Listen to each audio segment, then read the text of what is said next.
नमस्कार दोस्तों, सैनी इलेक्ट्रॉनिक में आपका स्वागत है। दोस्तों आज हम एक डीप फ्रीज को रिपेयर करने के लिए आए हैं और आप देख सकते हैं हम इसके थर्मोस्टेट के पास में पहुंच चुके हैं। और इसके अंदर जो प्रॉब्लम है वो बेसिकली प्रॉब्लम ये है कि ये कंटिन्यू वर्किंग कर रहा है, यानी कि ये ऑटो कट नहीं कर रहा है। दोस्तों इस जो डीप फ्रीज होता है, जैसे हम थर्मोस्टेट को सेट करते हैं यानी कि मैक्सिमम पे, मीडियम पे और लो पर सेट करते हैं तो ये ऑटो कट करना चाहिए, लेकिन ये ऑटो कट नहीं कर रहा है। और आप देख सकते हैं कि अपना डीप फ्रीज भी ऑन कंडीशन में है और ये भी कंटिन्यू चल रहा है, यानी कि दोस्तों ये डीप फ्रीज ट्रिप नहीं कर रहा है। तो चलिए मैं इसको खोलकर भी दिखा देता हूँ। आप देख सकते हैं ये पूरा कूलिंग कर रहा है, यानी कि ये बर्फ़ जमा रहा है अंदर से। तो दोस्तों ऐसा नहीं करना चाहिए। और आप देख सकते हैं अभी गर्मियों का सीज़न लमसम निकल चुका है। ऐसा नहीं है कि नहीं चल रहा है, लेकिन अभी जो डीप फ्रीज होता है उसका काम चल रहा है, जैसे दुकानों में होता है डीप फ्रीज होता है, तो वो अभी चल रहा है। चलिए दोस्तों, ये जो आपको जाली दिखाई दे रही है, हम सबसे पहले इसको खोल लेते हैं और खोलने के बाद में देखते हैं कि इसका थर्मोस्टेट ख़राब है या फिर इसका रिले ख़राब है, जिसकी वजह से ये ऑटो कट नहीं कर रहा है। चलिए मैं सबसे पहले इधर से खोल लेता हूँ, क्योंकि इसकी जो मेन वायरिंग होती है वो इधर से होती है और अपना थर्मोस्टेट इधर होता है। चलिए मैं सबसे पहले इसको खोल लेता हूँ।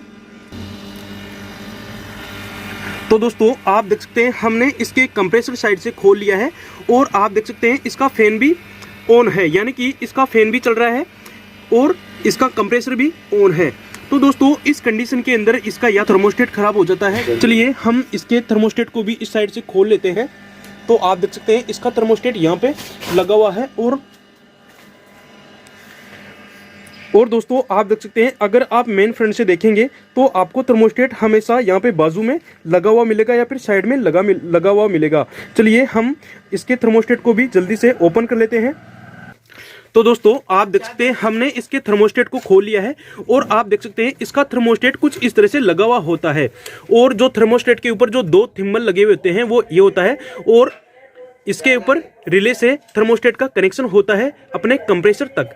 चलिए हम इस थर्मोस्टेट को रिमूव कर लेते हैं और उसके बाद में अपने थर्मोस्टेट को चेक करेंगे सबसे पहले कि अपना थर्मोस्टेट खराब है या फिर सही है।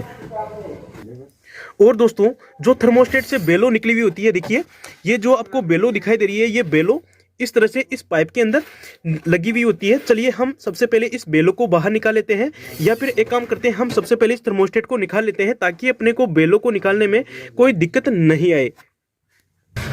दोस्तों आपको थर्मोस्टेट को खोलने के लिए अंदर इसके एक स्क्रू लगा होता है, देखिए इसको नोच प्लायर की सहायता से इस तरह से खोल देना है। चलिए हम इसको ओपन कर लेते हैं थर्मोस्टेट को इस तरह से लगाकर।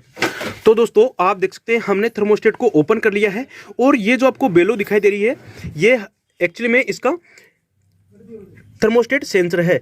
ये इस पाइप के अंदर लगा हुआ होता है, देखिए इसकी कूलिंग को सेंस करने के लिए। चलिए हम इसकी बेलो को आसानी से धीरे धीरे करके निकाल लेते हैं। देखिए दोस्तों इस तरह से आपको बेलो को बाहर निकाल लेनी है। तो दोस्तों आप देख सकते हैं हमने इसके थर्मोस्टेट को बाहर निकाल लिया है। चलिए हम इस थर्मोस्टेट को चेक करते हैं सबसे पहले।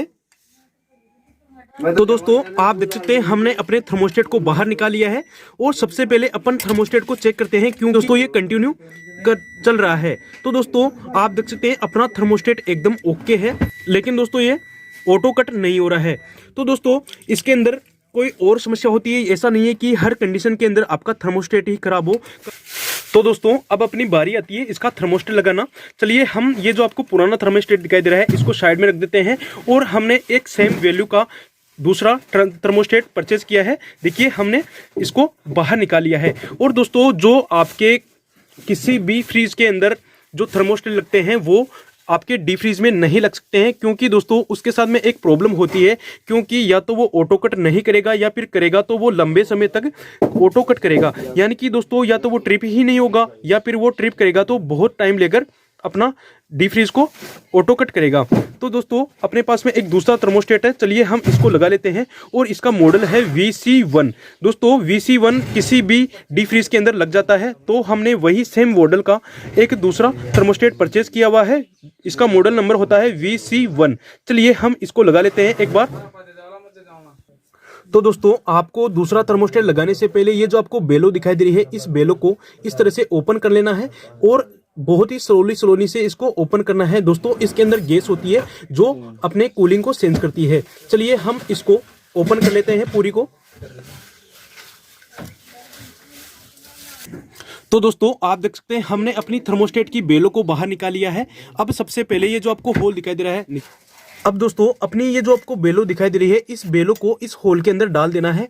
और इस होल के अंदर जहां तक डालना है जहां अपनी बेलो अटक नहीं जाती है, यानी कि दोस्तों अपनी बेलो जहां तक जाती है वहां तक इसके अंदर डाल देना है। और जहां अपनी बेलो अटक जाती है वहीं पर आपको रोक देना है। चलिए हम तो दोस्तों अपनी बेलो यहाँ तक अटक गई है, अब अपने को यहीं पर छोड़ देना है। अब उसके बाद में अपना काम बचा है अपने थर्मोस्टेट को लगाना। चलिए हम अपने थर्मोस्टेट को लगा लेते हैं। तो दोस्तों अब हम आ गए हैं अपने थर्मोस्टेट की तरफ। अब देखिए अपने को थर्मोस्टेट लगाने का सही तरीका देखिए क्या करना है कि आपके थर्मोस्टेट के ऊपर यहाँ पे एक उभरा हुआ हिस्सा दिखाई देगा आपको। एक बार देखिए मैं आपको अच्छे से दिखाता हूँ। तो दोस्तों ये जो आपको उभरा हुआ हिस्सा दिखाई दे रहा है वो यहाँ पे ग्रिप कर देना है। देखिए थर्मोस्टेट के ऊपर एक उभरा हुआ हिस्सा है और यहाँ पे भी अपना एक लॉक बना हुआ है। तो इस लॉक के ऊपर अपने को इस उभरे हुए हिस्से को फिटिंग कर लेना है। चलिए मैं इसको यहाँ पे फिट कर लेता हूँ और उसके बाद में इसके कनेक्शन करना है। चलिए मैं इसको सबसे पहले सेट कर लेता हूँ एक बार। तो दोस्तों आप देख सकते हैं हमने अपने थर्मोस्टेट को लगा लिया है। अब देखिए इसके 2 वायर बचे हुए हैं। देखिए थर्मोस्टेट के ऊपर भी 2 थंबल है, एक ये रहा और एक ये रहा। तो दोस्तों आपको ये जो थंबल दिखाई दे रहे हैं, इन थंबल के ऊपर आप किसी भी वायर को उल्टा या फिर सीधा लगा सकते हैं। उसमें आपको कोई प्रभाव नहीं पड़ने वाला है, कोई दिक्कत नहीं आने वाली है।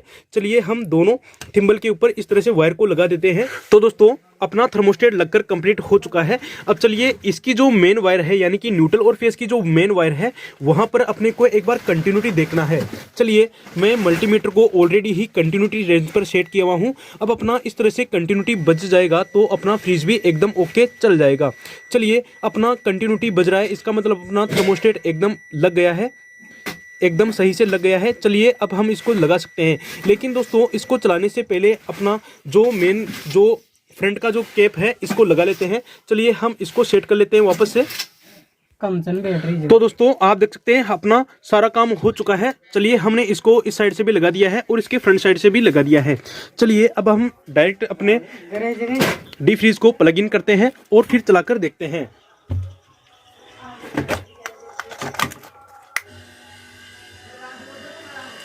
तो दोस्तों आप देख सकते हैं अपना कंप्रेसर ऑन हो गया है और अपना फैन भी चल गया है। तो दोस्तों सबसे पहले आपको मेन काम ये करना है कि अपने फैन को देखना है कि अपना फैन चल रहा है या फिर नहीं चल रहा है।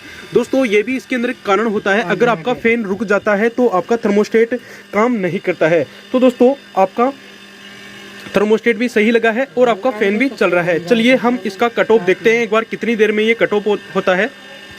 दोस्तों आप देख सकते हैं अपना कंप्रेसर ऑटो कट कर गया है और इसका जो फैन दिखाई दे रहा है ये अपना केवल फैन चल रहा है। दोस्तों अब अपना कंप्रेसर भी ऑन हो जाएगा। देखिए दोस्तों